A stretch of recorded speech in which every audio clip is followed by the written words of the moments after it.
A'udzubillahi minasyaitonirrajim. Bismillahirrahmanirrahim. Assalamualaikum warahmatullahi wabarakatuh. Warahmatullahi wabarakatuh.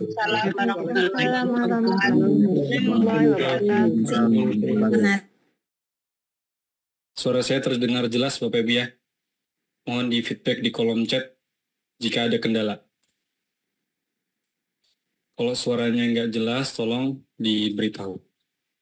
Baik, Alhamdulillahilladzi anzala as-sakinata fi qulubil mu'minin liyazdadu imanan ma'a imanihim. Asyhadu an la ilaha illallah wahdahu la syarika lah wa asyhadu anna Muhammadan abduhu wa rasuluh. Allahumma salli ala sayyidina Muhammad wa ala ali sayyidina Muhammad. Rabbi shrah li sadri wa yassir li amri wahlul 'uqdatam min lisani yafqahu qawli. Alhamdulillahirrabbilalamin. Bapak Ibu yang rahmati Allah, kita kembali bisa berjumpa lagi di majelis virtual pada malam hari ini, yaitu Hijrah Bersama UAS. Insyaallah kita akan kembali lanjutkan belajar kita tentang Ibrahim series, gitu ya. Belajar dari keluarga Nabi Ibrahim. Baik Bapak Ibu, Alhamdulillah ini sudah masuk ke pertemuan ketiga ya. Masuk ke pekan ketiga, di mana pertama kita membahas tentang hikmah dari perjalanan hidup Nabi Ibrahim alaihissalam, kekasih Allah. Kemudian di pertemuan kedua kita belajar dari ketakwaan dan ketawakalannya Ibunda Siti Hajar. Dan malam hari ini kita akan belajar dari anak Nabi Ibrahim alaihissalam, yaitu Nabi Ismail. Belajar keteguhan dan kesabaran dari Nabi Ismail, insyaallah.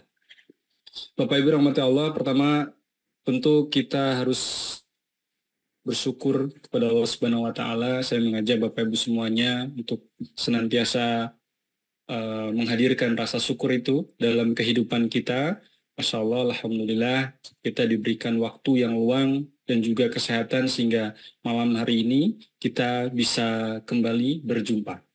Karena syukur ini termasuk ibadah hati yang cukup cukup sulit.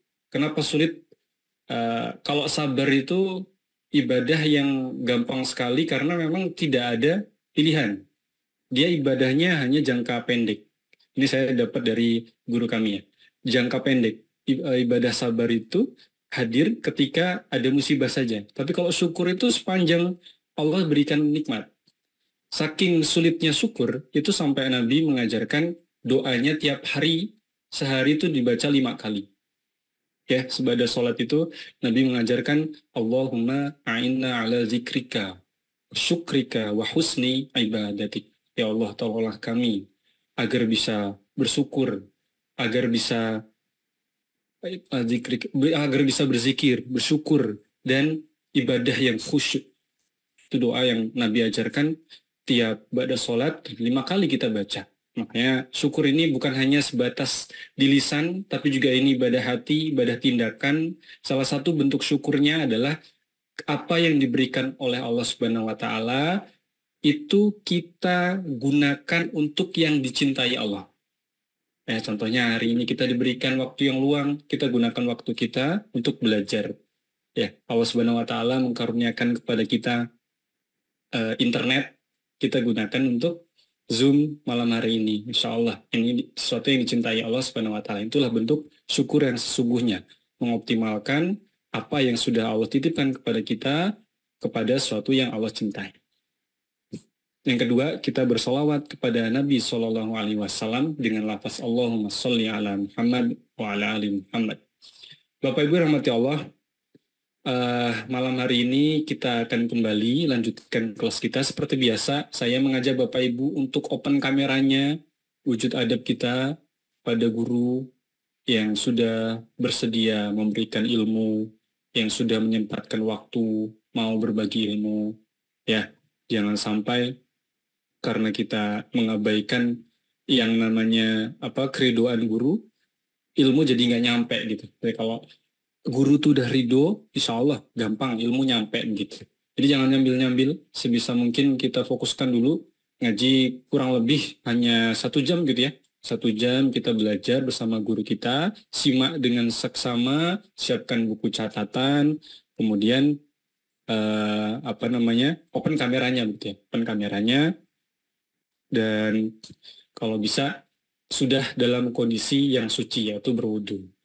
Nah Bapak Ibu, ini kita live di seluruh Indonesia ya, bahkan mancanegara, biasanya ada juga dari Singapura, Malaysia, dan negara-negara tetangga begitu. Bagi Bapak Ibu yang belum sholat Isya, silakan sholat Isya dulu. Di yang wajib dulu yang dilakukan, jadi prioritasnya harus benar begitu. Baik Bapak Ibu, kita awali majelis pada malam hari ini dengan lafaz ta'awuz. A'udzubillahi minasyaitonirrajim. Bismillahirrahmanirrahim. Rabbi zidna ilman warzuqna fahman. Allahumma faqihna fiddin wa alimna ta'wil. Bapak Ibu yang rahmati Allah, seperti biasa kita tadi memutarkan banyak video ya. Jadi program Hijrah Bersama UAS ini Bapak Ibu adalah program yang dipersembahkan dari gerakan Sidak Surgakan Indonesia dengan Al-Quran. Ada yang masih belum tahu Sidak? Boleh chat di kolom chat gitu? Belum bang gitu. Atau sudah tahu semuanya? Kalau sudah tahu semua nggak perlu saya jelaskan. Alhamdulillah ya. Bisa chatnya? Bisa chat ya? Belum, Masya Allah. Baik, Bapak Ibu, Sidak ini singkatan dari Surgakan Indonesia dengan Al-Quran. Kita punya visi yaitu mensurgakan Indonesia. Misinya tadi visi tujuannya. Misinya itu adalah 3 M. M yang pertama adalah memberantas buta huruf Al-Quran, buta aksara Quran. Ya, kita ulangi ya Bapak Ibu ya. Sidak Surgakan Indonesia dengan Al-Quran, punya visi mensurgakan Indonesia dengan misi 3 M. M yang pertama memberantas buta aksara Al-Quran. Buta aksara Al-Quran. Ini implementasi programnya. Kita ada program yang diampu oleh divisi namanya Indonesia Mengaji, program Indonesia Mengaji. Kita mensupport para guru-guru ngaji untuk bisa semangat ya, kita memberikan berupa kafalah bulanan ya, supaya mereka semangat untuk mengajar anak-anak dan mengajar orang-orang untuk bisa belajar Quran gitu. Itu yang pertama, memberantas buta aksara Quran, karena memang faktanya 65% bahkan data terakhir itu 70% penduduk muslim di Indonesia itu tidak bisa baca Quran atau buta aksara. M yang kedua adalah mencetak 23 juta penghafal Al-Quran. Nah ini kita ada nama programnya Indonesia Cetak Hufaz. Alhamdulillah, salah satu bentuknya adalah kita membiasiswakan santri-santri yang berprestasi, yang hafalannya mulai dari 5 juz, itu kita biasiswakan, dapat uang saku, dapat biaya pendidikan begitu, asrama dan lain sebagainya, itu melalui program Indonesia Cetak Hufaz. Saat ini sudah ada sekitar 230 santri. Nah, pasti ada ya di sini yang donatur apa Indonesia Cetak Hufaz, Musinin Indonesia Cetak Hufaz. Ada ya? Yang ada angkat tangan. Dan ketiga Bapak Ibu yaitu membangun 114 kawasan dan 6.236 Quran. Nah, itu implementasinya kita hari ini sedang bergotong royong membangun kawasan-kawasan Quran. Salah satunya tadi di Masjid Ismu Yahya. Masjid Ismu Yahya itu kawasan pertama. Dan kemudian hari ini kita juga bersama Tuan Guru Ustadz Abdul Somad sedang membangun pondok pesantren Az-Zahra yang lokasinya di Rimbu Panjang di Riau ya Bapak Ibu. Pondoknya di atas tanah 2 hektar. Insya Allah bulan Juli ini kita targetkan ya. Mohon doanya mudah-mudahan bisa segera menerima santri. Insya Allah nanti akan diampu oleh Ustadz Abdul Somad dan juga Ustazah Fatimah Az-Zahra begitu. Nah, bagi Bapak Ibu nanti yang ingin kontribusi untuk pembangunan bisa langsung klik di dukung.sidak.id/UAS ya, dukung.sidak.id/UAS. Nah, ini program amal solehnya berupa berwakaf gitu. Wakaf sesuai dengan nominal kemampuannya masing-masing. Wakaf atas nama orang tua, atas nama diri sendiri, silahkan. Maaf saya batuk. Baik Bapak Ibu, insya Allah guru kita sudah berada di tengah-tengah kita. Sebelum itu saya ingin ngecek dulu nih ya. Ini adakah yang baru pertama kali hadir pada malam hari ini Bapak Ibu? Boleh raise hand. Ada yang baru pertama kali ikut di kajian hijrah bersama UAS? Boleh angkat tangan. Masya Allah banyak ya.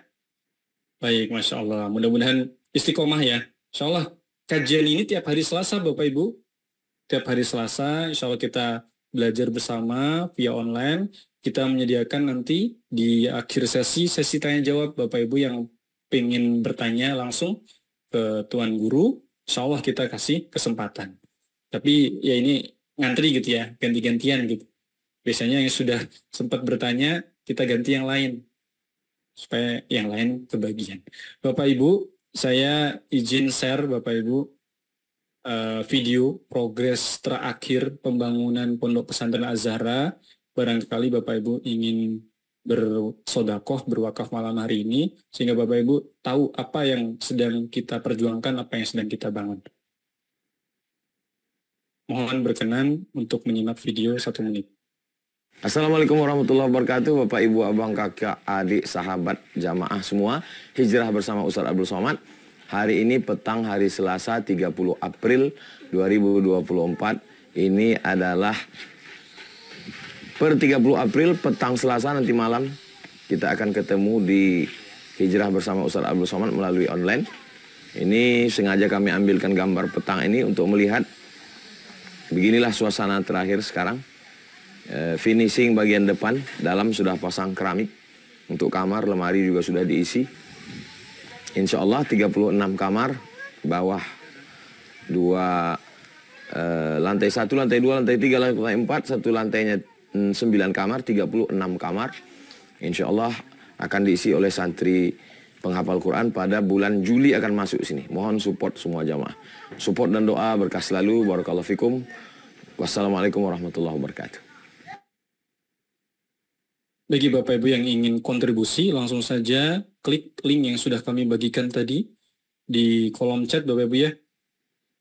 Di TikTok juga bisa klik link di bio.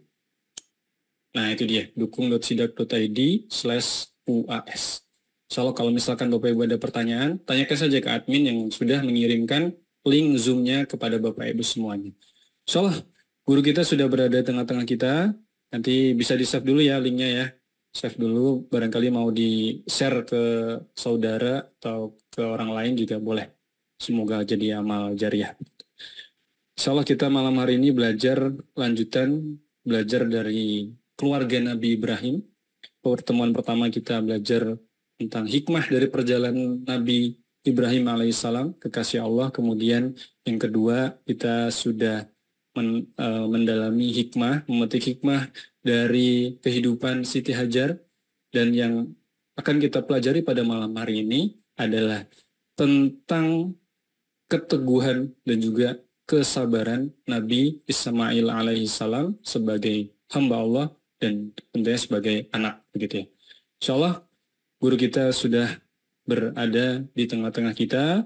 Bagi Bapak Ibu, sekali lagi buka kameranya sebagai wujud adab, serius untuk menyimak, kemudian tidak sambil-sambilan gitu ya. Saya mantau di sini. Insya Allah siapkan pertanyaan, nanti ada sesi tanya jawab. Kepada guru kami yang kami muliakan, Ustaz Abdul Somad, kami persilahkan. Bismillahirrahmanirrahim. Assalamualaikum warahmatullahi wabarakatuh. Alhamdulillah. Allahumma salli ala Sayyidina Muhammad wa ala ali Sayyidina Muhammad. Subhanaka la ilma lana illa ma'allamtana innaka antal alimul hakim. Rabbi syrah li sadri wa yassir li amri wa hlul uqdatan min lisani yafqahu qawli. Bapak, Ibu, Abang, Kakak, Adik, Jamaah dimanapun berada, mudah-mudahan selalu dalam keadaan istiqomah iman dan Islam, sehat zahir dan batin, selalu dalam bimbingan Allah, selalu dalam pantauan Rasulullah SAW, karena kita selalu berselawat kepadanya. Allahumma salli ala Sayyidina Muhammad wa ala ali Sayyidina Muhammad. Terima kasih kepada Bang Alvin Firdaus beserta seluruh tim yang ada di Pontianak, tim yang ada di Riau. Insya Allah kita akan ngaji malam ini tentang Nabi Ismail alaihi salam. Ismail dari bahasa Ibrani. Bahasa Ibrani itu bahasa yang dipakai oleh keturunan dari Nabi Ishak alaihi salam, yang dipakai turun-temurun. Disebut dengan bahasa Ibrani. Ibrani artinya menyeberang.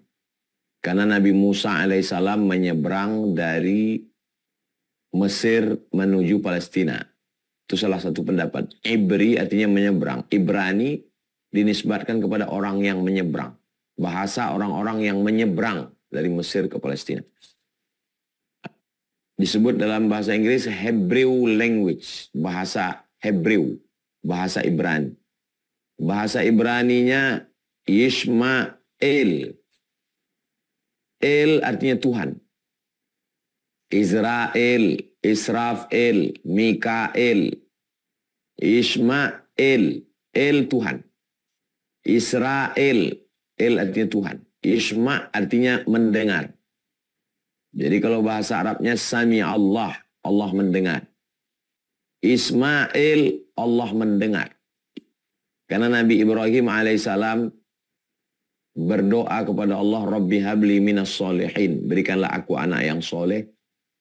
Allah mendengar doanya. Kita juga selalu memohon kepada Allah, ya Allah dengarkanlah doa kami. Maksud dengarkanlah, Allah maha mendengar. Kenapa disebut Allah mendengar? Maksudnya kabulkanlah, perkenankanlah wujud doa kami ini. Maka buah dari doanya itu lahirlah anak diberi nama Ismail. Atau bahasa Arabnya Ismail. Anak buah dari doa yang dikabulkan Allah subhanahu wa ta'ala. Umur Nabi Ibrahim alaihissalam ketika Ismail lahir itu umurnya, kata Imam Abul Fida Ismail Ibnu Katsir dalam tafsir Al-Quranil Azim, 86 tahun. Umur Nabi Ibrahim 86 tahun. Setelah menikah dengan Sarah tidak punya anak, menikah dengan Hajar, umur 86 tahun, lahirlah seorang anak, buah dari doa yang terkabul, diberi nama Ismail. Lalu Imam Badruddin Al-Aini dalam kitab Umdatul Qari menyebut, Nabi Ibrahim menghantar anaknya itu Ismail ke Makkah, jadi lahirnya di Palestina. Setelah anak itu berumur 2 tahun, diantarlah ke Ka'bah, ke Baitullah. Kata Imam Badruddin Al-Aini dalam kitab Umdatul Qari, Syarah Sahih Al-Bukhari, umur Nabi Ismail 2 tahun. Jadi Sami Ahmad Misbahi sekarang umur 2 tahun 4 bulan. Februari, Maret, April, Mei. 2 tahun 3 bulan. Lebih kurang sebesar itulah. Anak yang lagi sedang lucu-lucunya, yang lagi sedang sayang-sayangnya, sedang rindu-rindunya. Bagaimana supaya Nabi Ibrahim alaihissalam diputuskan Allah hatinya tidak hanya tidak kepada makhluk, tapi hanya kepada Allah subhanahu wa ta'ala. Umur 2 tahun. Askantu min zurriyati, aku tinggalkan anakku fi wadin, di sebuah lembah, ghairi dhi zara'in, lembah yang tidak ada tanaman, inda baitikal muharram, di samping Baitullah. Ya Allah, aku tinggalkan anakku di sebuah lembah yang tak ada tanam-tanaman, inda baitikal muharram, di samping rumahmu yang suci, itulah dia Ka'bah. Surat Ibrahim 37. Dalam surat Ibrahim 37, Allah subhanahu wa ta'ala menjelaskan bagaimana Nabi Ibrahim alaihissalam. Kalau kita baca ayat itu, askantu, aku tinggalkan, min zurriyati, anakku, fi wadin, di sebuah lembah, ghairi dhi zara'in, yang tidak ada tanaman, inda baitikal muharram, di samping rumahmu. Maksudnya di samping Ka'bah. Tidak ada ayat itu menyebut, ya Allah jagalah anakku, kasih dia makan, kasih dia minum, jangan sampai dia disengat kala jengking. Kan? Cobalah perhatikan ayat itu. Apa maknanya? Nabi-nabi itu beradab kepada Allah. Satu sisi dia tidak ingin menampakkan kekhawatirannya kepada Allah. Di sisi yang lain, dia sedang menjaga adabnya kepada Allah. Askantu min dzurriyyati fi wadin ghairi dzi zar'in inda baitikal muqaddas. Cobalah perhatikan doa-doa nabi-nabi. Apa kata Nabi Yunus alaihissalam? La ilaha illa anta subhanaka inni kuntu minadh dhalimin. Di dalam perut ikan. La ilaha illa anta, tiada Tuhan selain engkau. Subhanak, maha suci engkau. Inni kuntu minadh dhalimin. Aku orang yang zalim. Tak ada dia bilang, selamatkan aku dari perut ikan ini, jangan sampai aku dimakan ikan, jangan sampai aku ditelan ikan, jangan sampai aku mati di sini. Tidak. Dia ingin menunjukkan adabnya kepada Allah, bahwa aku tidak akan sia-sia kalau berlindung kepada Allah Subhanahu wa taala. Nabi Ayyub alaihissalam ketika terkena penyakit, apa kata dia? Rabbi anni massaniyad dhurru wa anta arhamur rahimin. Rabbi ya Allah, anni aku massaniyad dhurru, kena penyakit, wa anta arhamur rahimin, engkau maha penyayang di antara yang sayang. Enggak ada dia bilang aku sakit ya Allah, aku kena gatal-gatal, kulitku berulat. Enggak ada. Adab kepada Allah SWT. Memang ya kita manusia, kita cemas, kita khawatir, kita takut. Tapi jaga adab kita kepada Allah. Mana keyakinan kita kepada Allah? Ini sekarang orang baru diuji sedikit saja, mengeluhnya minta ampun kepada Allah Subhanahu wa taala. Saya sebenarnya sedang menceramahi diri saya sendiri. Wahai Abdul Somad, mana adabmu kepada Allah Subhanahu wa taala? Maka Nabi Ibrahim, dia tinggalkan itu karena perintah Allah Subhanahu wa taala. Umur 2 tahun. Lalu kemudian apakah Nabi Ibrahim itu memang meninggalkan los begitu saja tanpa ada? Nah, maka kalau kita lihat dalam kitab Fathul Bari, jadi ada kitab Sahih Bukhari namanya. Sahih Bukhari ini ada kitab penjelasannya. Namanya kitab Fathul Bari Syarah Sahih Al-Bukhari. Ditulis oleh Imam Al-Hafiz Ibnu Hajar Al-Asqalani. Yazuru Hajara kulla syahrin. Nabi Ibrahim menjenguk Hajar tiap bulan. Loh, gimana menjenguk tiap bulan? Dari Palestina ke Makkah itu naik onta sudah 1 bulan. Masih rata syahrin, sebulan. Sebulan datang, sebulan pulang. Masa jenguk pulang lagi? Naik burak. Nah, itu. Jadi jangan, apa ini Nabi yang tidak bertanggung jawab, anaknya ditinggal. Makanya baca full. Jadi yazuru hajara kulla syahrin. Begitu bunyi kalimatnya. Nabi Ibrahim alaihissalam menjenguk Hajar setiap bulan. Proses apa ini? Yang pertama, seorang ayah hatinya tidak boleh lekat. Kemelekatan. Tidak boleh melekat kepada anak. Mendidik Nabi Ibrahim alaihissalam. Seorang anak hatinya tidak boleh terlalu melekat kepada ayah. Yang dididik adalah Ibrahim alaihissalam. Anaknya Ismail juga dididik. Sebagaimana Allah mendidik Ibrahim alaihissalam tidak melekat hatinya kepada Azar. Begitu juga Allah mendidik Ismail alaihissalam hatinya tidak melekat kepada Ibrahim. Pahami dengan baik. Bukan berarti meninggalkan anak tidak ada kasih sayang, tidak kasih nafkah. Ini salah, ini tidak benar. Tapi mesti bersabar meninggalkan anak di pondok pesantren. Dijenguk sebulan sekali. Bahkan di beberapa pondok pesantren yang meninggalkan anak di usia SD, itu memang dijenguknya untuk tahap pertama 3 bulan. Saya di salah satu pondok ketemu dengan kiai. Gimana supaya anak ini bisa tahan berpisah dengan orang tua? Itu 3 bulan pertama Pak Ustadz, dia tidak boleh dijenguk. Supaya apa? supaya dia cinta kepada pondoknya, kepada gurunya, ustazahnya, kepada hafalan Qur'annya. Jangan diganggu dia dulu. Jadi proses ini sudah dilaksanakan.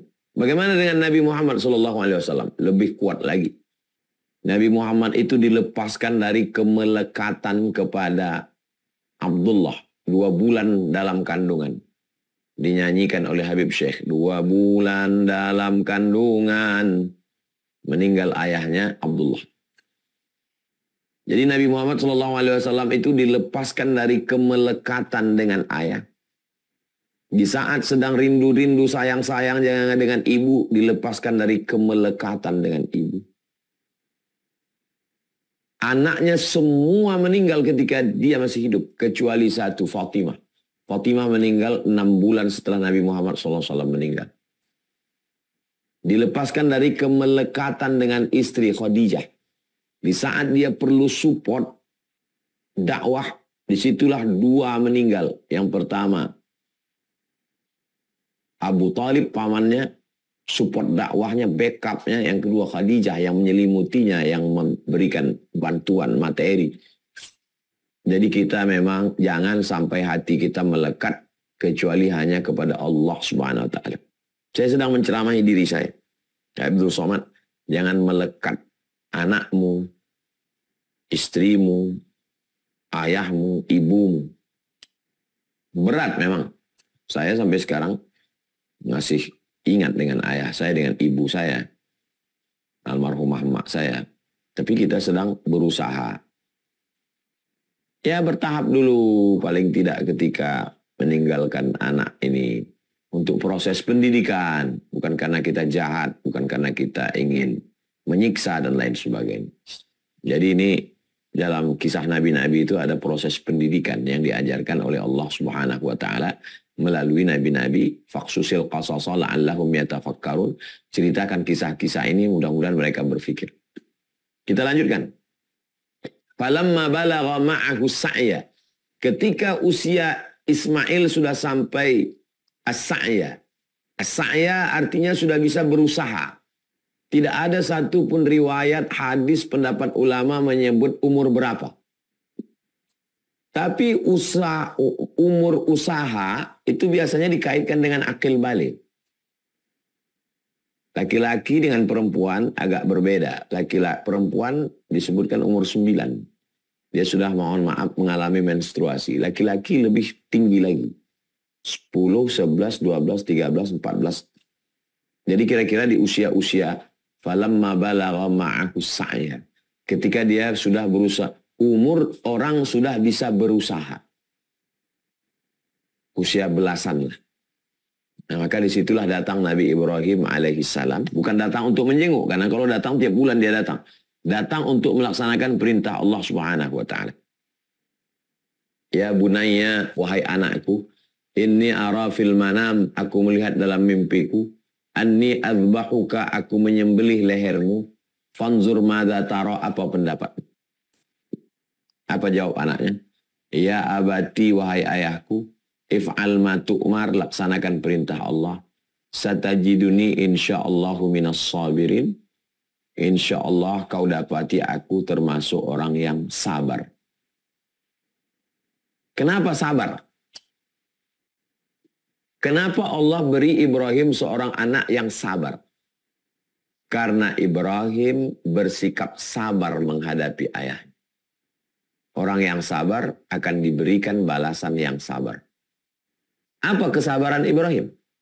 Ketika ayahnya berkata, la illam tantahi, kalau kau tidak berhenti menceramahi aku, mendakwahi aku, la arjumannaka, aku lempar kau pakai batu sampai mati, wahjurni maliya, tinggalkan aku. Apa jawab Nabi Ibrahim waktu itu? Sa'astaghfirulaka rabbi, aku akan memintakan ampun kepada Allah atas dosa-dosamu. Innahu kana bi hafiyya, karena Allah dekat dengan aku dan dia mengabulkan doa-doa. Ibrahim yang sabar dibalas Allah dengan memberikan seorang anak yang sabar. Pelajaran buat kita. Kalau kita mau mendapatkan anak yang sabar, maka sabar-sabarlah kita. Kalau kita mau mendapatkan anak yang berbakti, maka berbaktilah kita. Kalau kita mau menjadi seorang dapat anak yang baik, maka kita baik. Karena anak ini cermin dari perbuatan kita. Mudah-mudahan anak-anak kita, anak-anak yang berbakti, yang membahagiakan kita. Karena kita sudah berusaha untuk membahagiakan orang tua kita. Ketika diletakkan pisau itu di leher, pisau besi, dingin. Kalau mau menguji dingin, letaknya di leher. Coba letakkan pisau di leher, terasa dinginnya ke dalam. Begitulah Nabi Ibrahim meletakkannya. Dan ketika akan ditarik pisau itu, wafadainahu bidzibhin azim. Kami tebus anak itu dengan sembelihan yang besar. Sembelihan yang besar itu adalah seekor domba. Bahasa Arabnya kabsh. Ditebus malaikat Jibril membawakan, diganti dengan seekor domba. Maka disitulah lulusnya Nabi Ibrahim alaihissalam pada puncak ujian. Ujian menghadapi ayah, lulus. Ujian menghadapi umat penyembah berhala, lulus. Ujian menghadapi umat penyembah bintang gemintang planet, lulus. Ujian menikah tidak punya anak, lulus. Ujian punya anak diasingkan di tempat yang jauh, lulus. Ujian untuk menyembelih seorang anak, lulus.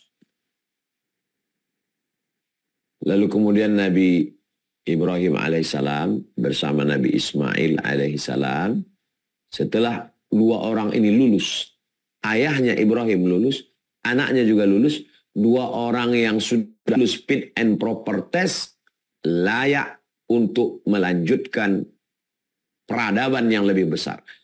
Itulah dia merenovasi Ka'bah. Wa idh yarfa'u Ibrahimul qawa'ida minal baiti. Ingatlah ketika Ibrahim mengangkat pondasi. Kenapa disebut dengan qawa'id? Qawa'id artinya pondasi dasar. Karena memang bangunan itu sudah ada dibangun oleh Nabi Adam alaihissalam. Adam, Idris, Nuh. Datang banjir bandang di zaman Nabi Nuh, hancur berkeping. Lalu perlu orang-orang yang lulus untuk mengangkat pondasi ini. Lalu setelah lulus bapaknya Ibrahim, lulus anaknya Ismail, maka diperintahkan Allah, wa idh yarfa'u Ibrahimul qawa'ida minal baiti wa Ismail. Ibrahim dan Ismail mengangkat pondasi bangunan itu. Ternyata bangunannya kurang. Ada batunya yang kurang. Maka bangunan yang kurang itu tingginya setinggi kita lebih kurang, tak sampai ke atas. Itu disebut dengan Hijr Ismail. Melengkung letter U di samping. Jadi kalau kita menghadap ke Ka'bah, pintu Ka'bah, di samping kanannya, itu ada letter U yang disebut dengan Hijr Ismail. Hijr artinya tembok perlindungan Ismail. Apa hikmahnya? Kurangnya alat ini. Seandainya batu-batunya cukup, maka tertutuplah semua dan kita tak bisa masuk Ka'bah. Kita bukan presiden, kita bukan raja, kita bukan duta besar. Yang bisa masuk ke dalam adalah tamu-tamu raja. Tapi kita sebagai orang biasa insya Allah bisa masuk dengan sholat dalam Hijr Ismail. Sholat dalam Hijr Ismail sama dengan sholat di dalam Ka'bah. Jadi dalam setiap kekurangan ada kelebihan. Masa iba qaumin inda qaumin fawaidu. Musibah bagi suatu kaum, tapi manfaat bagi kaum yang lain. Musibah kurangnya bahan ini, tapi manfaat untuk kita. Akhirnya kita bisa masuk ke dalam Ka'bah melalui Hijr Ismail. Yang diabadikan adalah nama Nabi Ismail alaihissalam. Bagaimana dengan tangga untuk menaikkan batu ini ke atas? Tidak ada tangga. Allah memerintahkan Nabi Ibrahim tegak di atas batu. Sehingga batu itulah yang bisa naik turun untuk membantu Nabi Ibrahim dan Nabi Ismail alaihissalam. Ketika diinjakkan batu itu, diinjak kaki Nabi Ibrahim ke batu itu melunak, lembut seperti semen yang basah. Tercetak tapak kaki Nabi Ibrahim di sana.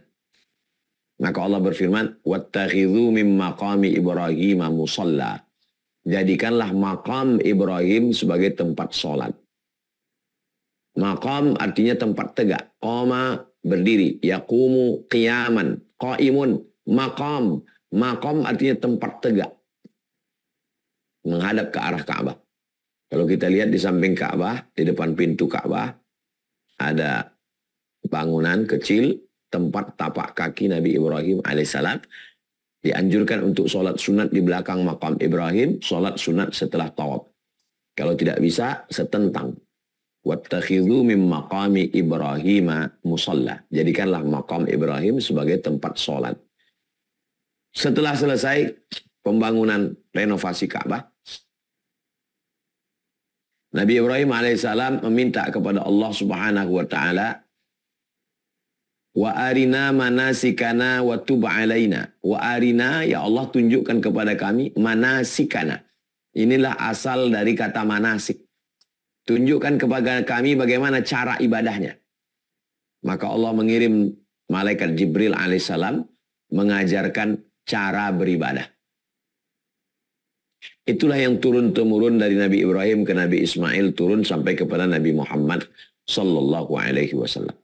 Menunjukkan bagaimana cara beribadah, berputar mengelilingi Ka'bah disebut dengan tawaf, sa'i dari Safa ke Marwah disebut dengan sa'i, perjalanan dari Safa ke Marwah, dari Safa ke Marwah 1, dari Marwah ke Safa 2, berakhir nanti di Marwah.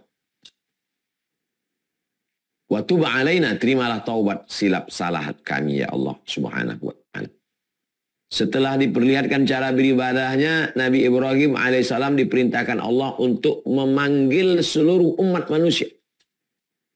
Wa adzin fin nasi bil haji.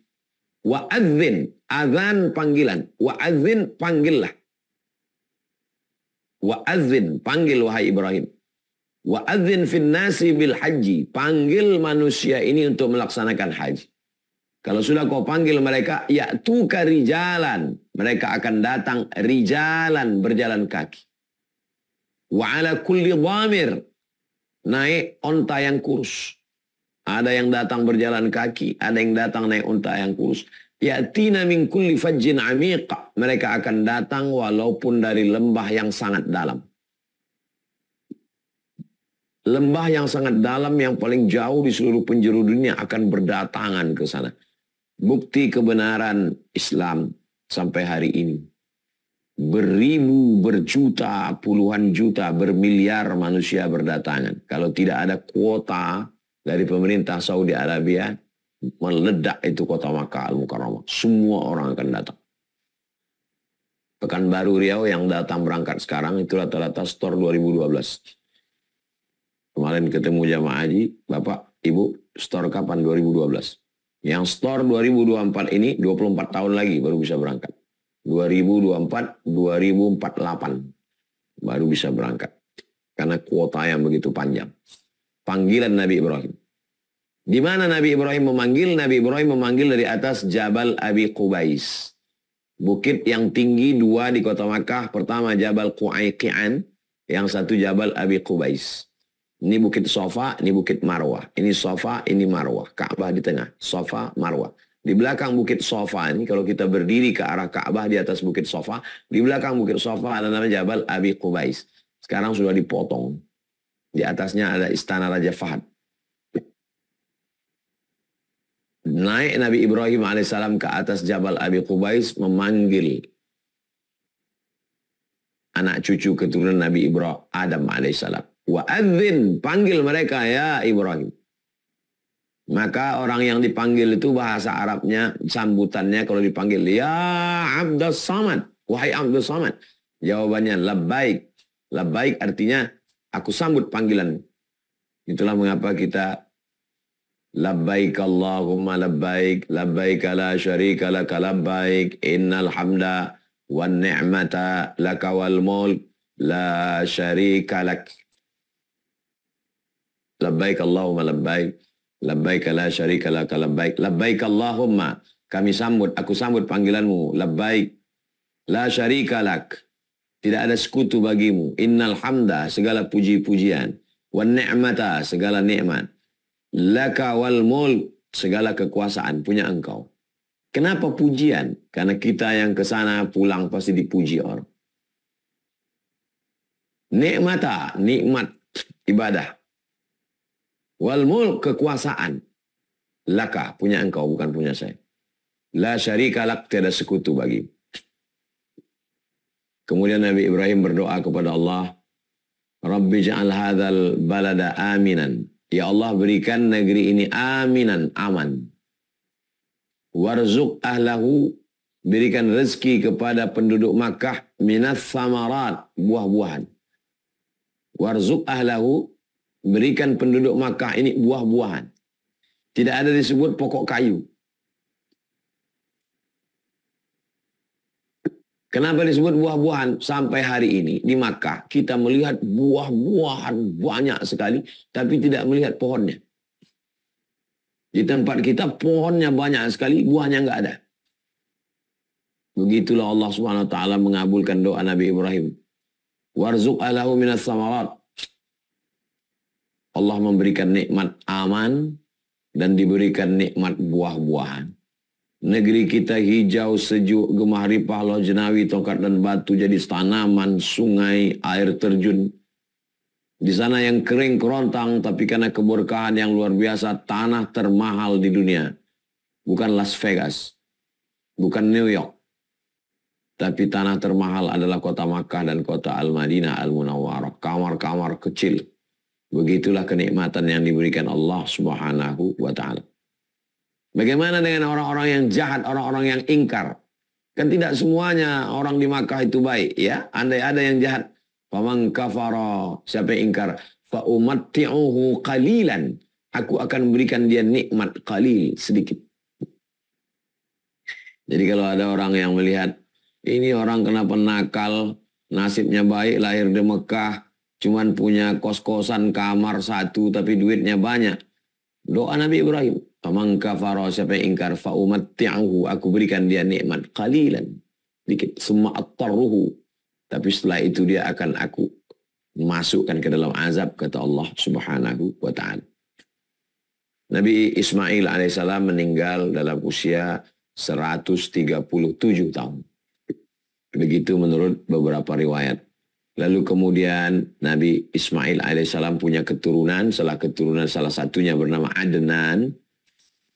Lalu kemudian turun-turun ke bawah lagi, itulah dia Nabi Muhammad SAW, anak Abdullah, anak Abdul Muttalib, anak Hashim, anak Abdi Manaf, anak Qusay, sampai kepada Adnan, keturunan Ismail, anak kandung Nabi Ibrahim alaihissalam. Sebagaimana biasa sampai pukul 20.40, 30 menit materi kita tentang Nabi Ismail alaihissalam. Saya kembalikan ke Bang Alvin Firdaus. Kita akan lanjutkan dalam dialog tanya jawab. Terima kasih. Wassalamualaikum warahmatullahi wabarakatuh. Waalaikumsalam warahmatullahi wabarakatuh. Alhamdulillah. Baik Bapak Ibu, kita akan masuk ke sesi tanya jawab. Kami persilahkan bagi Bapak Ibu yang di Zoom ini, yang bergabung di Zoom untuk bisa bertanya begitu ya. Untuk yang pertama kami persilahkan kepada Ibu Desi Bukit Tinggi. Fadhol Ibu, silakan. Terima kasih Bang Alvin. Assalamualaikum warahmatullahi wabarakatuh. Waalaikumsalam warahmatullahi wabarakatuh. Mohon izin Pak Ustadz. Ya. Sebelumnya saya memperkenalkan diri dari Bukit Tinggi. Nama saya Desi. Kami baru kronologi ceritanya, kami baru pindah di Bukit Tinggi ini belum ada setahun. Ya. Jadi kami sebelumnya tinggal di Jakarta. Jadi memang tujuan kami untuk pindah ke Bukit Tinggi ini untuk menyelamatkan anak kami gitu. Maksudnya dari pergaulan yang tidak baik di Jakarta. Jadi singkat cerita, kami rencanakan dari awal memang ingin menyekolah memondokkan itu. Maksudnya anak kami itu kami masukkan ke pondok. kan kalau di Bukit Tinggi atau di Sumbar nih katanya bagus lah gitu ya. Dan dekat pula dengan orang tua. Jadi kami itu ingin anak kami itu jadi hafiz gitu. Sebagaimana Ustadz Abdul Somad menyarankan bagaimana anak kita bisa jadi hafiz gitu kan. Nah, kebetulan anak kami ini agak susah gitu untuk beradaptasi dengan kawan-kawan di sini gitu. Jadi sudah 2 kali Ustadz itu pindah pondok. Sekarang dia udah berulah lagi dan pengen pindah lagi. Nah, pertanyaannya bagaimanakah kami gitu dengan kesabaran kami selama ini untuk meyakinkan dia supaya bisa ikut mondok lagi gitu. Kami sebagai orang tua bagaimana sikap kita gitu, Ustadz. Terima kasih. Begitu Ustadz, itu pertanyaannya. Baik. Waalaikumsalam warahmatullahi wabarakatuh.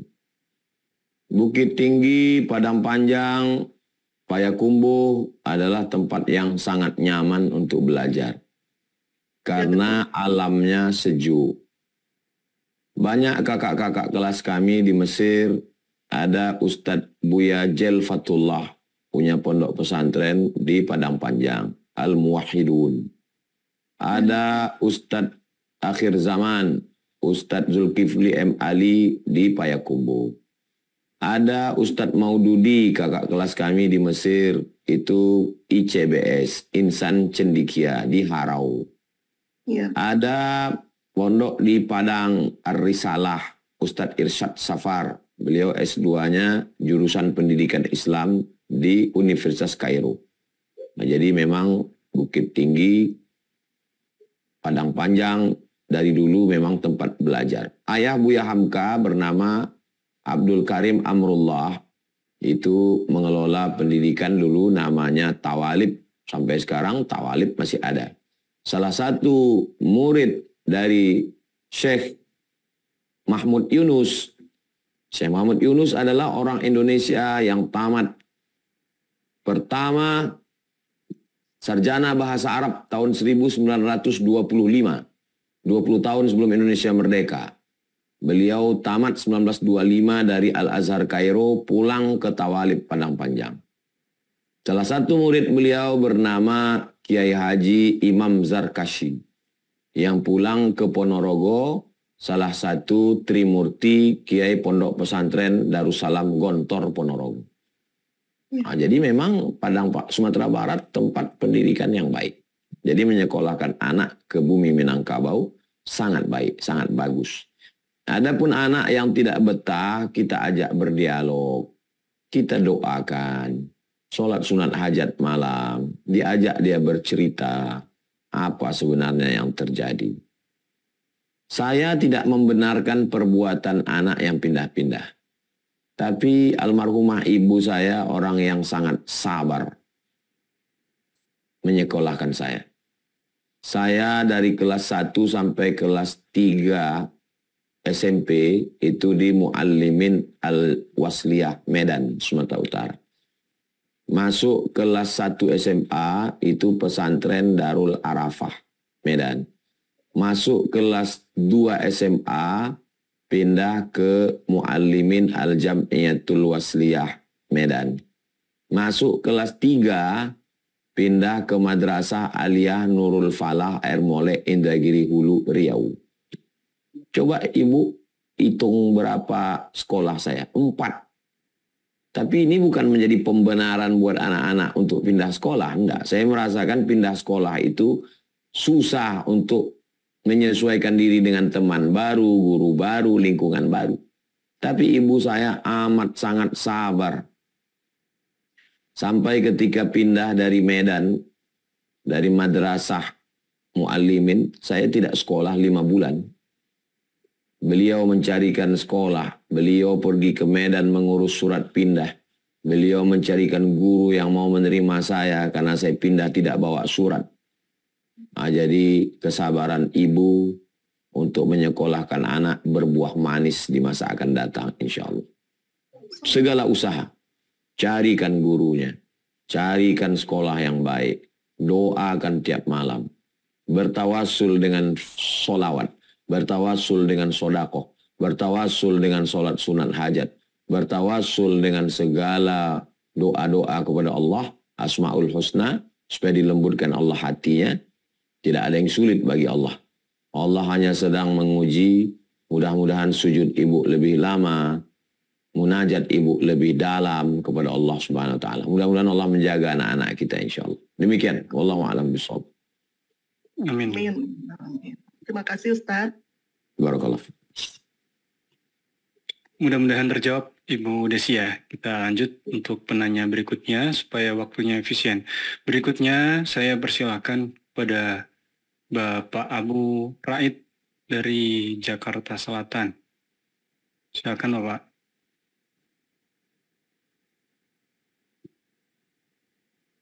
Bismillahirrahmanirrahim. Assalamualaikum warahmatullahi wabarakatuh, Ustaz. Waalaikumsalam warahmatullahi wabarakatuh. Terima kasih atas kesempatan yang diberikan, Bang Alvin. Ustaz, ini kan kita ini kan punya apa namanya kiblat pertama kita kan di Masjid Al-Aqsa, Ustaz. Dan sekarang sudah di Ka'bah atau di Mekah gitu, Ustaz. Problemnya sekarang Masjid Al-Aqsa ini kan sekarang sedang digempur habis-habisan oleh Zionis gitu, Ustaz. Tapi kenapa, Ustaz, travel ini kenapa nggak menjadikan destinasi atau salah satu tujuan mereka setelah umroh atau haji itu ke Masjidil Aqsa gitu, Ustaz. Mungkin kalau saya pikir kalau travel ini menjadikan tujuannya destinasi ke Masjidil Aqsa, barangkali Israel nggak atau Zionis Yahudi itu nggak seperti sekarang ini gitu, Ustaz. Karena jamaah yang jutaan berangkat ke haji, berangkat haji atau umroh juga jutaan ke Masjidil Al-Aqsa gitu, Ustaz. Barangkali itu, Ustaz, mohon pencerahan, Ustaz. Baik Pak Abu. Yang pertama, Indonesia tidak punya hubungan diplomatik dengan Israel. Sedangkan untuk masuk satu negara, kita mesti mengambil visa entry, visa masuk. Kalau kita membuka kedutaan Israel di Jakarta, itu berarti kita masuk dalam program amaliyatut tatbi', normalisasi hubungan. Berarti kita membiarkan penjajahan Israel. Padahal dalam pembukaan Undang-Undang Dasar 1945, penjajahan di atas dunia harus dihapuskan karena tidak sesuai dengan pri kemanusiaan dan pri keadilan. Malaysia lebih keras lagi. Di dalam paspornya ditulis negara yang tidak boleh dikunjungi adalah Israel. Kalau kita sekedar tidak punya hubungan diplomatik, tapi tidak ada tertulis. Lalu bagaimana orang kita bisa masuk ke Palestina? Itu mengambil surat izin masuk dari negara yang berbatasan langsung dengan Israel, yaitu Yordania. Jadi terbang dulu dari Jakarta ke Amman, sampai di Yordania dapat cap masuk dari Israel, barulah masuk ke dalam. Ini kendala yang pertama. Kendala yang kedua, tidak semua orang siap masuk ke negara yang sedang berperang. Karena ada resiko mati, salah tembak, peluru nyasar, dan lain sebagainya. Itu masalah kedua. Yang ketiga, ulama tidak semuanya sepakat tentang hukum datang ke Palestina sekarang. Beberapa ulama setuju supaya kita datang ke Palestina, ke Masjidil Aqsa sebagai bentuk kepedulian solidaritas. Ini loh orang Islam tidak meninggalkan Palestina. Tapi ada sebagian ulama yang tidak setuju. Argumentasi mereka yang tidak setuju, kalau kita datang ke sana, kita ambil surat izin masuk. Surat izin masuk itu tidak gratis, bayar. Kalau kita bayar, duitnya masuk bukan ke negara Palestina, tapi duitnya masuk ke Israel. Jadi, secara tidak langsung kita menyerahkan uang untuk Israel beli peluru untuk membunuh saudara kita. Saya tidak condong kepada pendapat manapun. Saya hanya sedang bercerita bahwa ada dua pendapat dalam masalah ini. Bagi ulama yang membolehkan, kata dia, silakan kunjungi supaya orang Israel merasa ini loh umat Islam tetap cinta Palestina. Tapi bagi yang sebagian lagi, kita sedang nyumbang uang loh untuk beli peluru membunuh saudara kita. Jadi sampai hari ini jamaah kita tetap banyak yang berangkat ke Palestina untuk sholat di Al-Masjidil Aqsa, melihat tempat-tempat sejarah. Tapi kenapa tidak sebanyak, antusiasnya sangat antusias, tapi kenapa tidak sebanyak ke Makkah Madinah? Karena alasan beberapa poin tadi. Demikian, Allahu a'lam bishawab. Terima kasih Ustaz. Barakallahu fiik. Baik, alhamdulillah. Mudah-mudahan terjawab Bapak Abu Raid. Berikutnya kami persilahkan kepada Ibu Nur Musi. Silakan Ibu. Halo, Assalamualaikum Ustaz. Waalaikumsalam warahmatullahi wabarakatuh. Bagaimana dengan bakti kepada orang tua jika orang tua berada dalam kejahiliaan, kemaksiatan, atau masih percaya kepada selain Allah? Sedangkan ridho Allah tergantung pada ridho orang tua, dan surga kita terletak di bawah telapak kaki itu. Itu saja Ustaz. Baik. A'udzubillahi minasyaitonirrajim. Wa in jahadaka ala an tusyrika bi ma laysa laka bihi ilmun. Surat Luqman ayat 15. Surat Luqman ayat 15. Kalau mereka memaksamu ala an tusyrika bi, mempersekutukan aku. Kalau kedua orang tuamu memaksamu untuk mempersekutukan aku, fala tuti'huma, jangan patuh kepada mereka. Ini ayat membatasi seorang anak muslim, muslimah tidak boleh patuh kepada orang tua yang musyrik, yang kafir, yang munafik, yang peminum khamar, yang pejudi, yang pezina, yang belum pakai hijab. Fala tuti'huma, jangan patuh kepada mereka. Jadi kalau ada seorang ibu memaksa anaknya, kau pacaran, kau buka jilbabmu, kau pakai rok pendek, fala tuti'huma. Loh, saya nggak berbakti sama orang tua, kau berbakti sama Allah. Allah yang nyuruh untuk tidak patuh. Tapi ayat ini masih 50%. Ayat berikutnya, kelanjutannya, wasahibhuma fid dunya ma'rufa. Tetaplah engkau bergaul, bersahabat bersama dengan mereka ma'rufa. Ma'ruf diambil kata urf. Kira-kira tradisi yang baik. Urf itu tradisi yang baik. Di tempatmu bagaimana tradisi yang baik? Biasanya ngasih kain sarung, kasih dia sarung. Biasanya belikan baju batik, kasih dia batik. Biasanya belikan cincin, gelang, rantai, anting, subang, belikan dia perhiasan. Biasanya ngirim makanan. Tolong bedakan antara nggak mau ikut dengan pergaulan. Banyak di antara kita yang sudah hijrah, karena nggak mau ikut lalu putus silaturahim. Ini nggak benar. Ayah, ibu, aku memang nggak mau ke tempat ibadahmu. Aku tidak mau ikut dukunmu. Aku tidak mau ikut kamu pakai tidak pakai hijab. Aku tidak mau ikut kamu dugem diskotik. Tapi untuk bergaul dengan baik, aku tetap berbakti. Ini tolong pahami ayat ini dengan baik. Ada sebagian kita yang sudah taubat, sudah hijrah. Begitu dia tidak mau, dia putus hubungan. Salah 50%. Maka tetap katakan ini tidak baik ayah. Ini tidak baik ibu. Tapi hubungan kita tetap baik. Saya tetap berbakti kepada kamu. Saya tetap tidak melawan kamu. Tapi perbuatan kamu ini tidak benar. Qulil haq walau kana murran. Ungkapkanlah kebaikan, kebenaran walaupun pahit. Masalah dia caci maki kita, sumpah serapah kita, sok alim, sok dekat dengan Tuhan, penghuni surga, panitia kiamat. Itulah ibadah kita. Ibadah itu bukan cuma baca Quran, ibadah itu bukan sholat tahajud, sabar menghadapi orang tua, itu juga adalah ibadah. Itulah ibadah yang paling hebat, ibadah yang nggak perlu keluar duit, ibadah yang nggak perlu keluar darah, ibadah yang nggak perlu keluar keringat. Ibadahnya sabar menahankan caci maki, serumpah, serapah orang tua. Demikian, wallahu a'lam bishawab. Baik, kita lanjut ke penanya berikutnya. Kami persilahkan Ibu Agustina.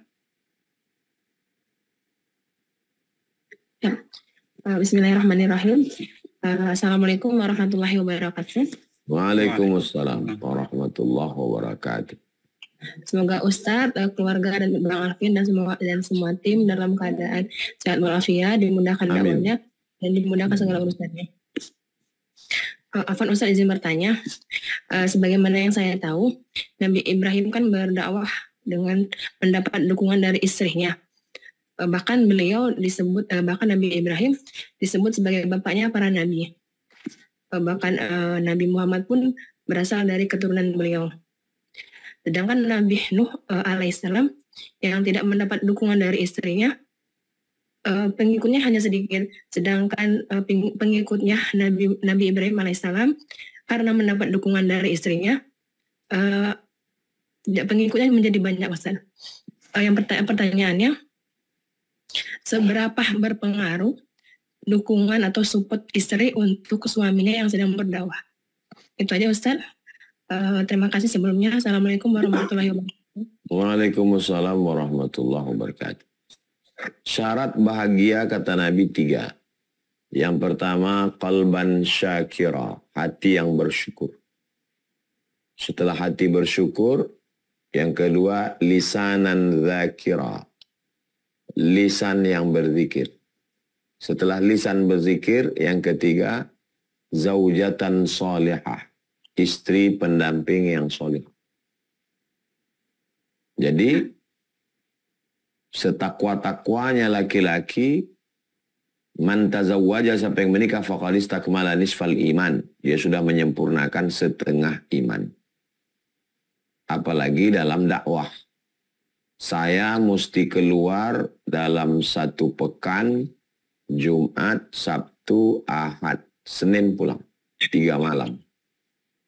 1 bulan saya keluar 3 provinsi.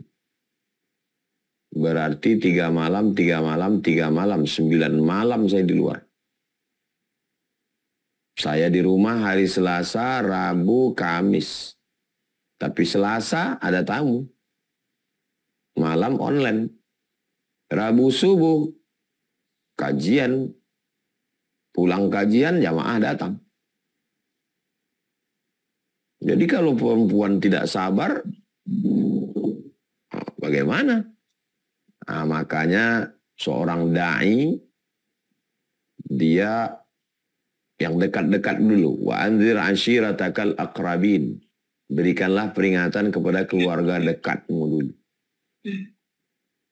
Jadi para da'i, para ustadz, para ulama, para alim, itu mesti ada orang yang siap berkorban untuk dakwah.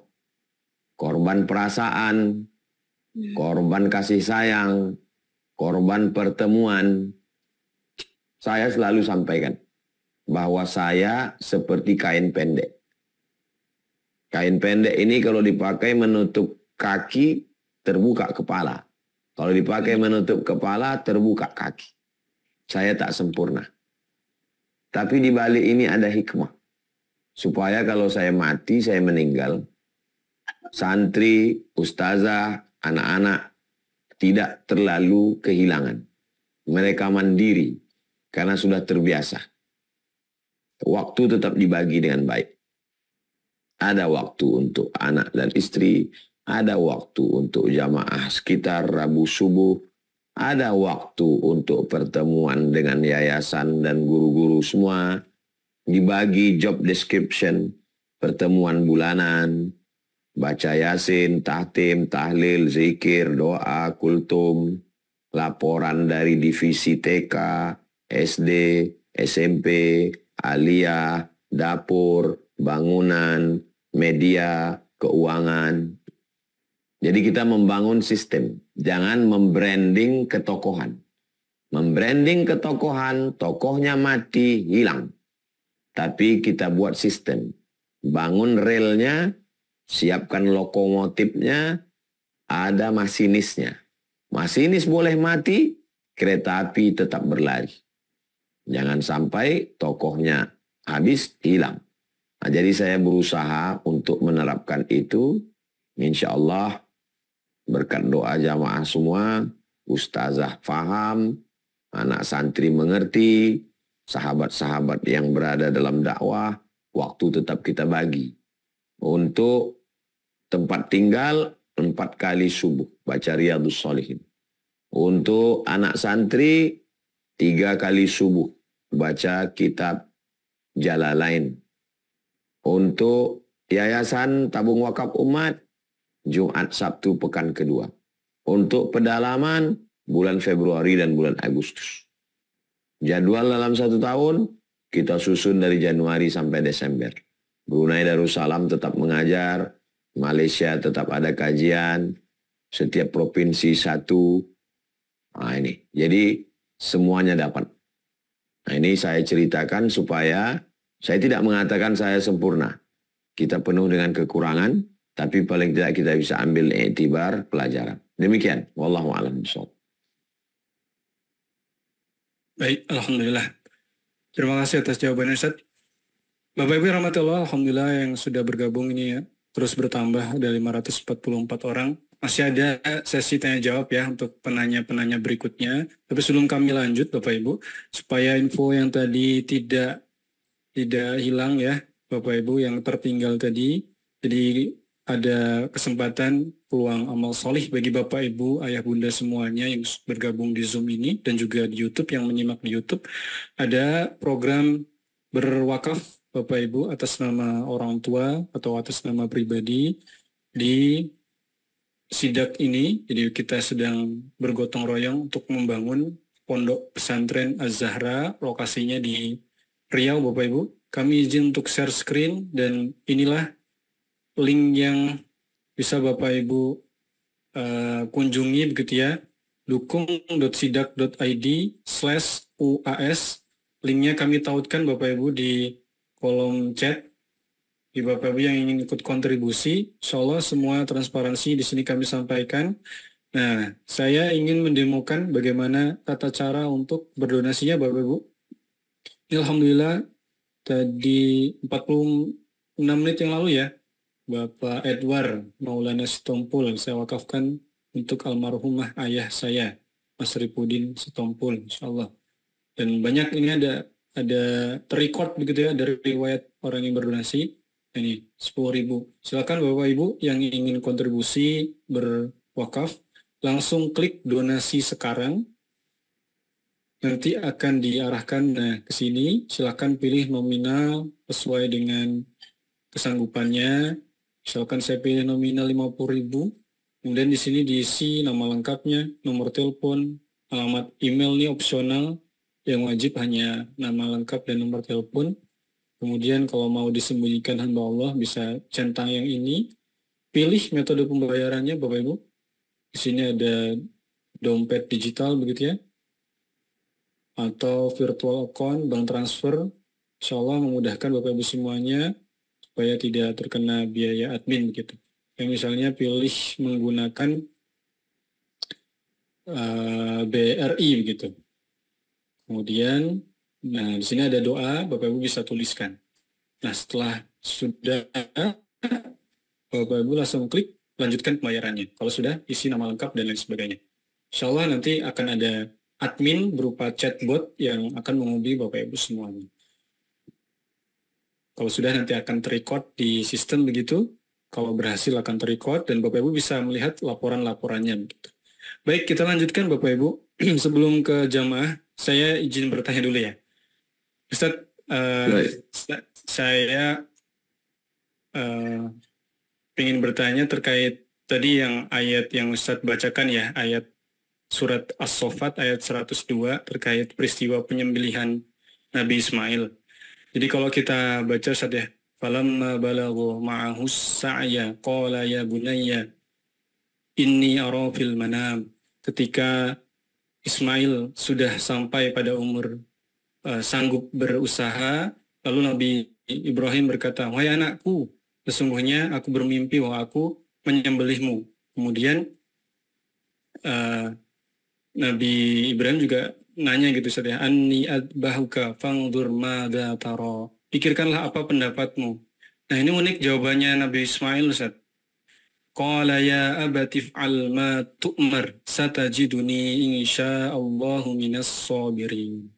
Kalau lihat jawabannya tuh, wahai ayahku, lakukanlah apa yang diperintahkan Allah kepadamu. Insya Allah engkau akan mendapatiku termasuk orang-orang yang sabar.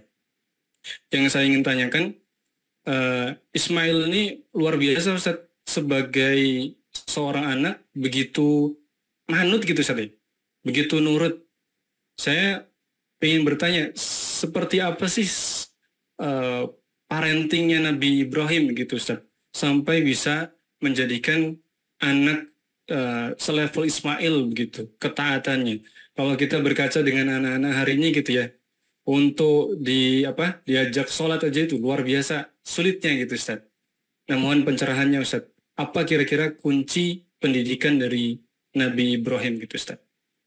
Nabi Muhammad Shallallahu Alaihi Wasallam diasingkan ke satu tempat, di tempatnya Halimatus Sa'diyah.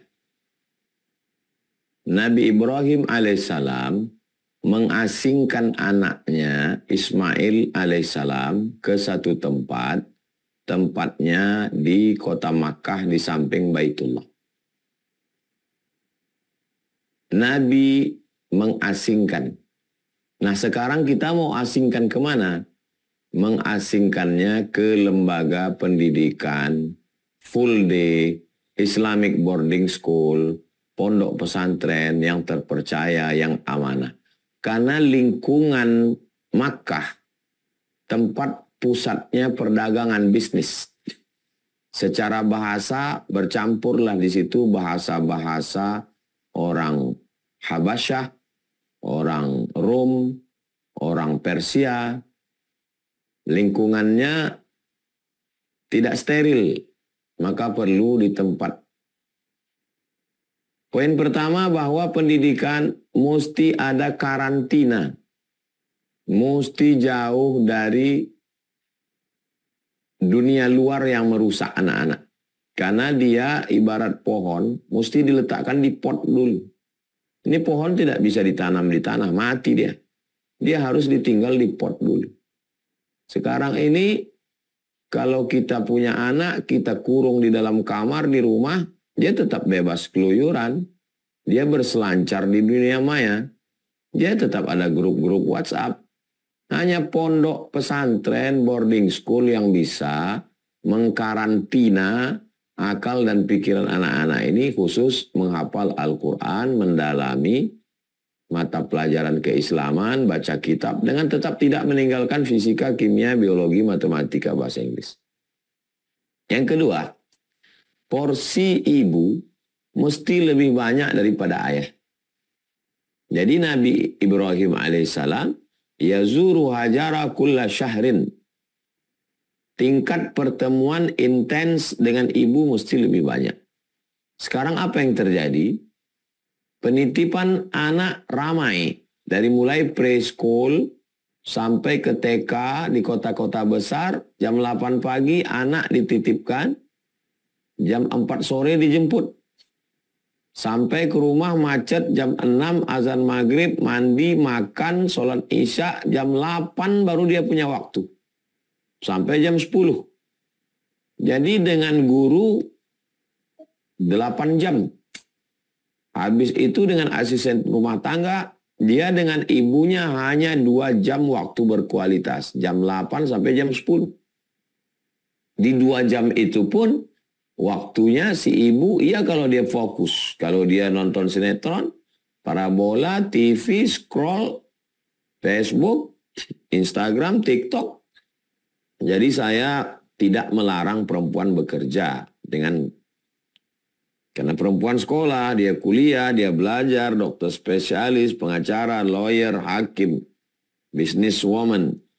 Tapi tolong alokasikan quality time, waktu yang berkualitas.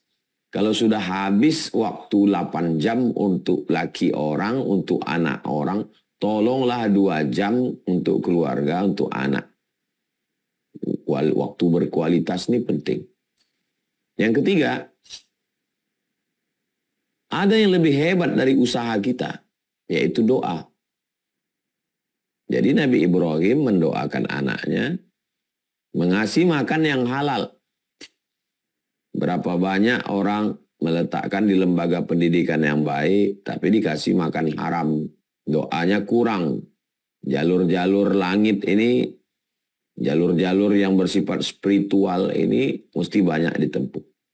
Jadi saya kira 3, pendidikan sistem karantina, porsi ibu lebih besar, dan jalur langit, doa, munajat kepada Allah SWT. Wallahu a'lam bishawab. Masya Allah. Baik, kita lanjutkan. Masih ada sesi tanya jawab berikutnya, Bapak Ibu. Kami persilahkan kepada Ibu Retno. Silakan Ibu, mic-nya dibuka dulu.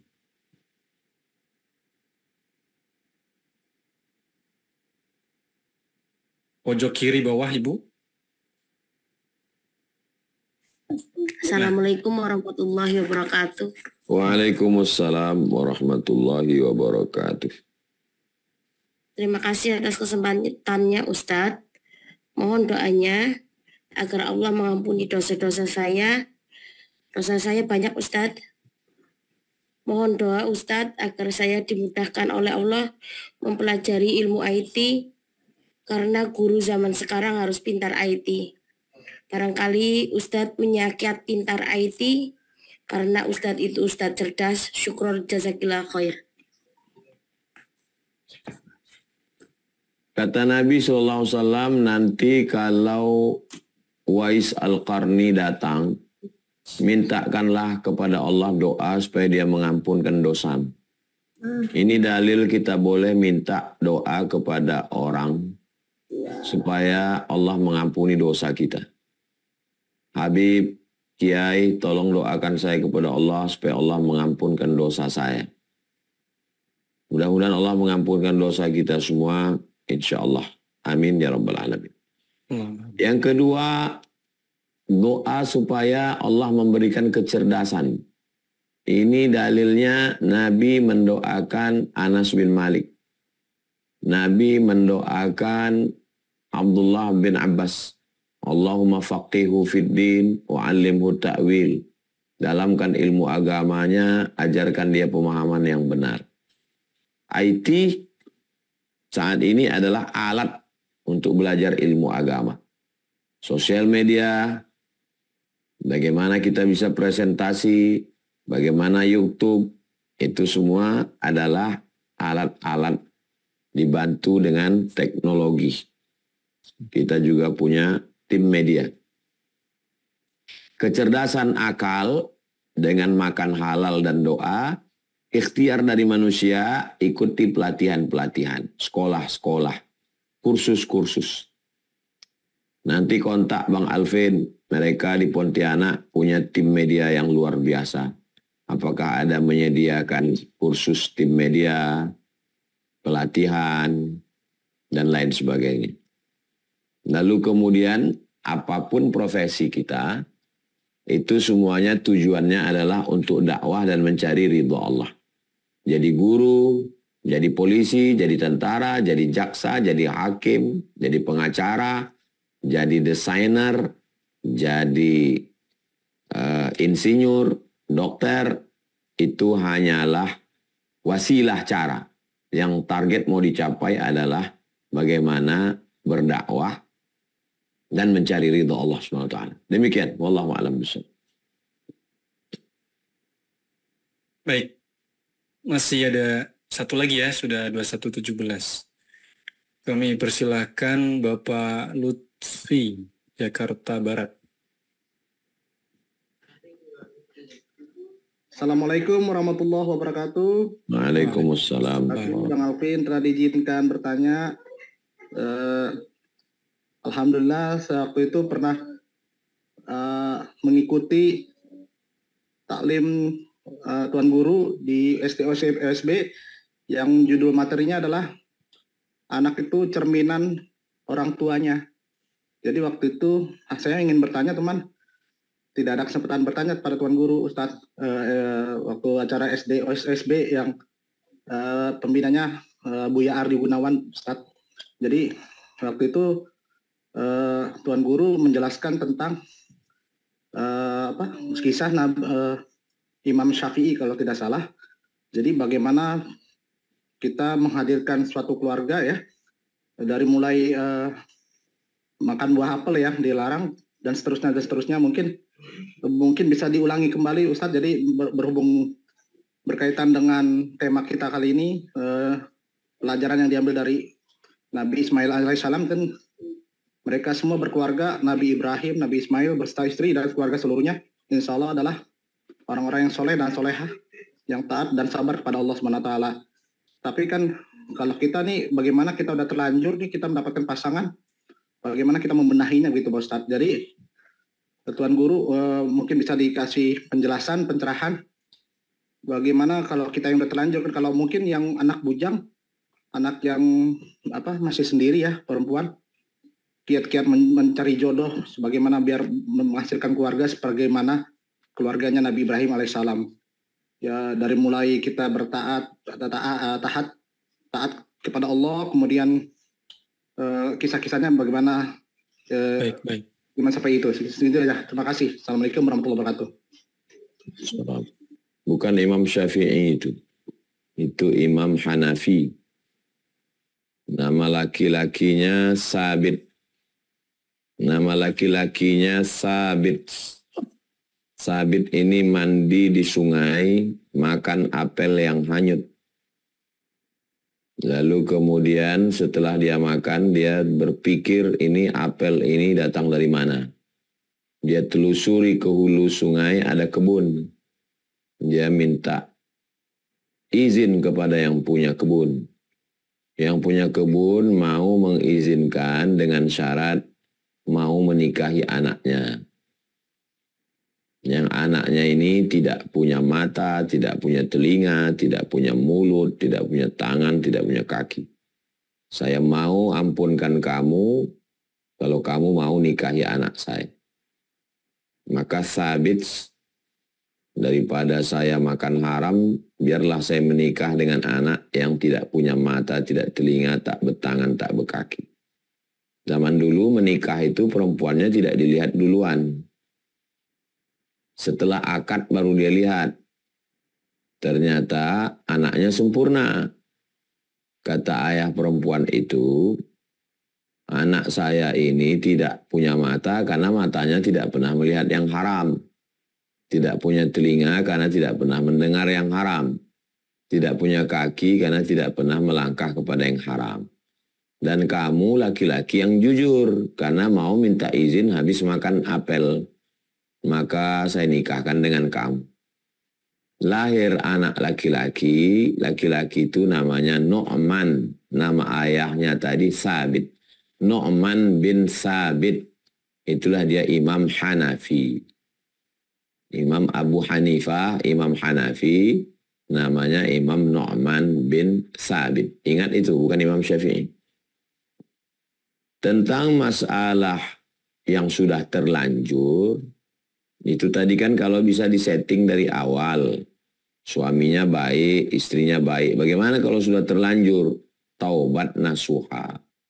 Dalam Islam kita diajarkan taubat. Suaminya pemabuk, istrinya pecandu narkoba, bertato, jahat, maksiat. Taubat. Sudah menikah, sudah punya anak, taubat. Tidak ada pintu taubat tertutup sampai gharah sakratul maut. Memperbaiki diri, ngaji. Ngaji yang awal bagaimana? Tahsin, betulkan baca Quran.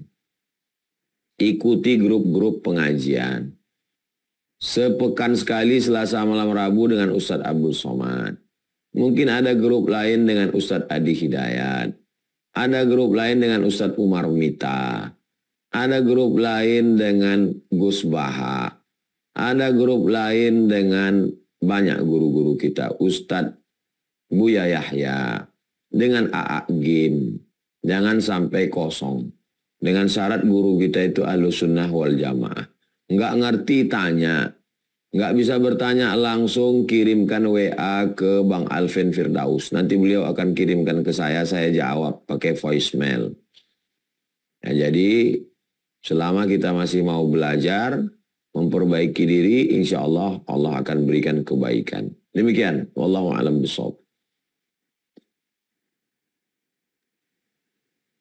Baik, alhamdulillahirrabbilalamin. Sudah pukul 21:23. Terima kasih kepada Ustadz Abdul Somad yang sudah meluangkan waktunya pada malam hari ini untuk berbagi ilmu kepada kita semuanya.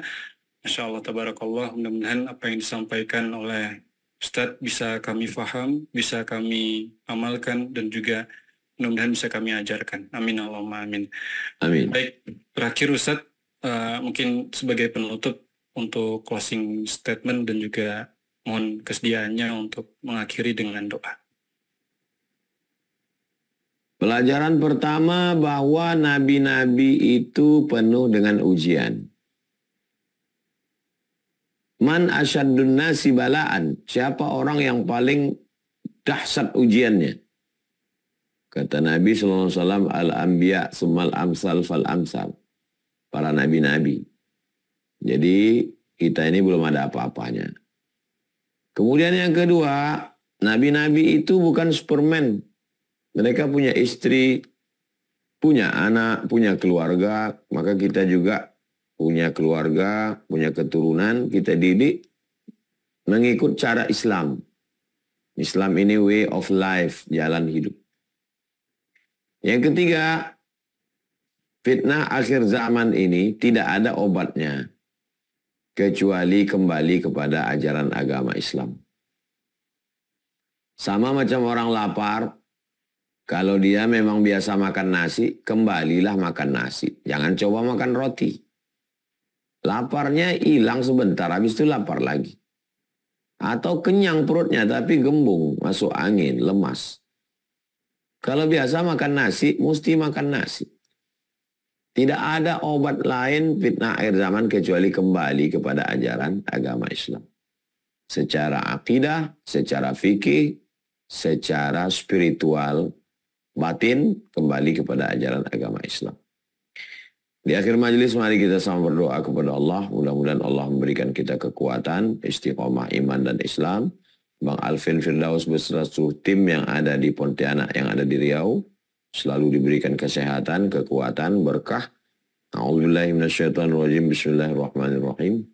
Alhamdulillah rabbil alamin arrahmanirrahim maliki yaumiddin. Iyyaka na'budu wa iyyaka nasta'in ihdinas shiratal mustaqim.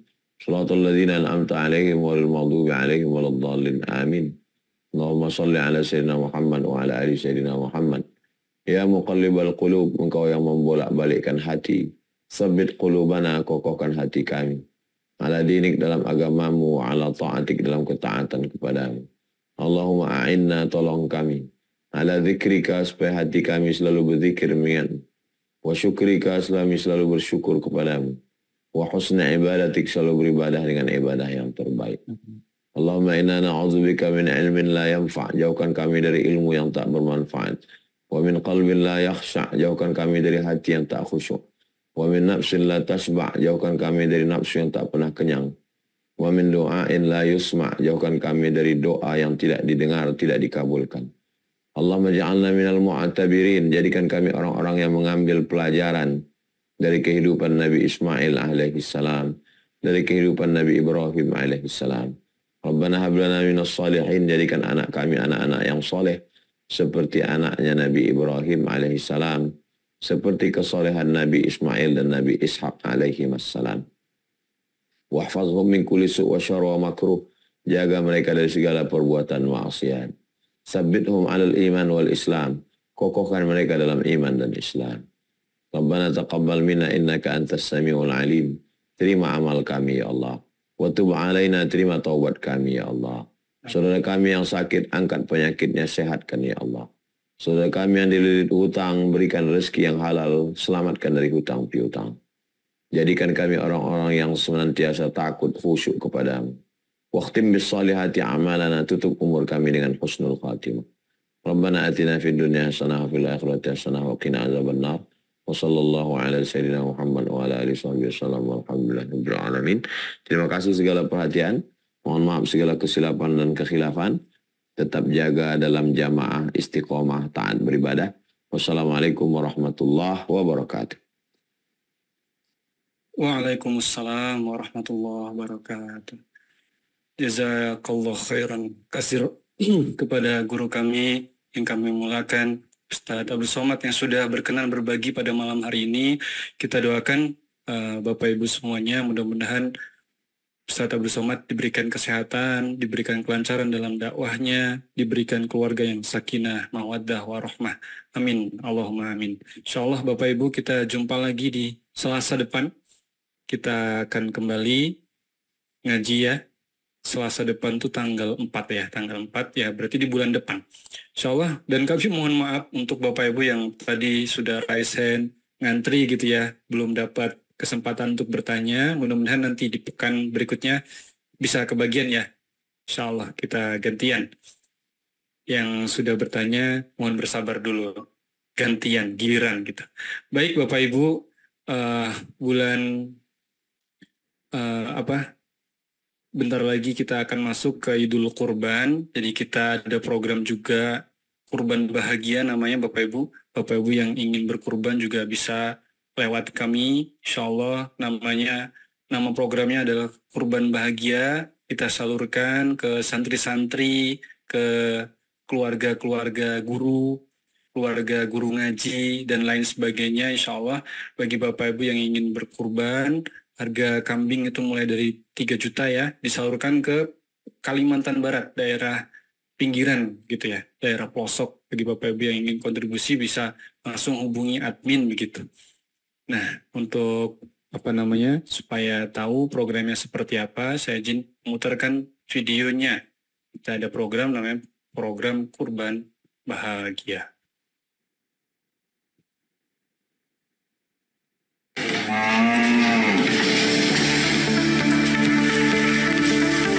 Setiap apapun kegiatan di pondok kita berusaha maksimal, bukan untuk minta dipuji, bukan untuk minta bayaran, tapi liwajahillah la nuridu minkum jazaa'a wa la syukura.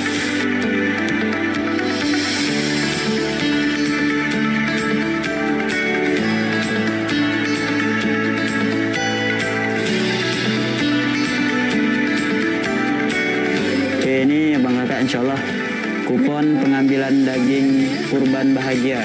Kita ada 1066 mustahik penerima manfaat kurban. Kemudian Bang Robi tadi dia bilang kan, kali ini saya udah tidak mampu, dia bilang tolong gantikan. Terus saya kan tidak pulang kampung, saya sendiri di rumah, daripada saya gabut, ya udah saya kesini.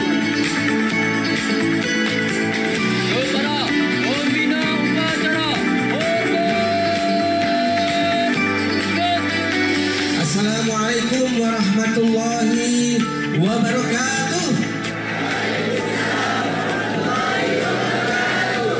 Sejarah Islam telah menuliskan yang dihadirkan Allah melalui Nabi Muhammad SAW tidak terlepas dari banyaknya kader-kader muda di dalam perjuangan membangun kejayaan Islam.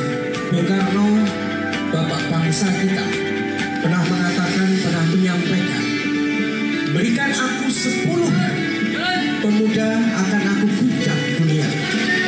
Assalamualaikum warahmatullahi wabarakatuh. Ayah, bunda, abang, kakak yang soleh dan soleha. Alhamdulillah hari ini hari Senin tanggal 11 Juli 2022 kami mengadakan kembali kurban bahagia. Ya sama seperti tahun lalu, kurban ini dilakukan di Masjid Ismu Yahya dan disupport oleh Pondok Digital serta Hikra, di mana program ini juga merupakan program dari Sidak Surgakan Indonesia dengan Al-Quran. Mau tahu keseruannya seperti apa? Yuk ikutin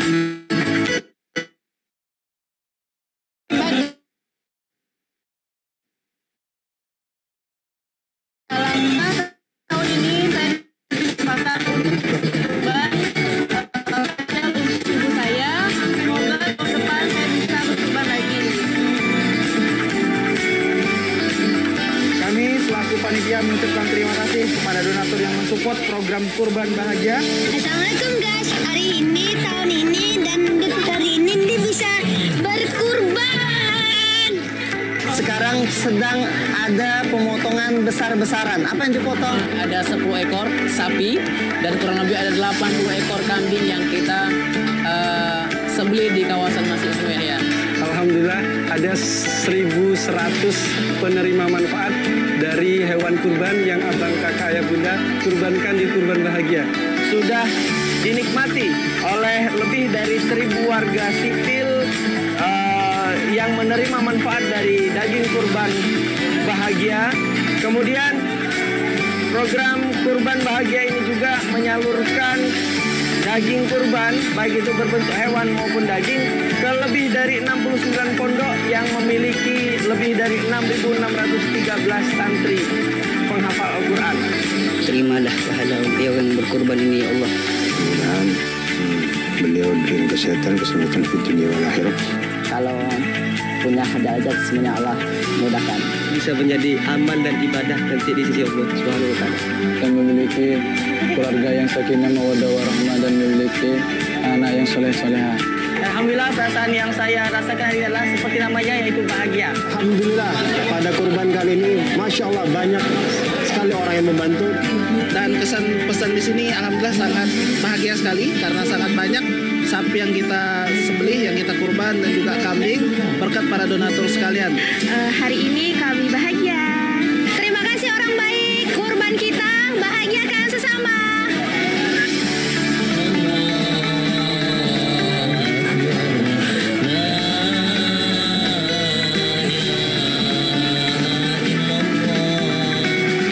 Kurban adalah jalan takwa mendekatkan diri kepada Allah. Allah udah ngasih rezeki kita banyak sekali selama 12 bulan.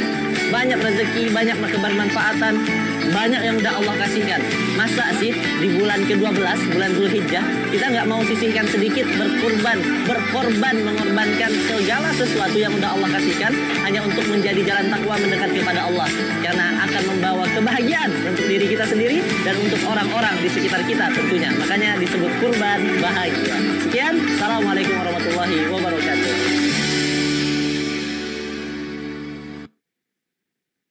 Baik Bapak Ibu yang ingin ikut kontribusi berkurban begitu ya, bisa langsung hubungi WhatsApp kami, bisa hubungin saya Bapak Ibu, kalau lewat admin juga bisa.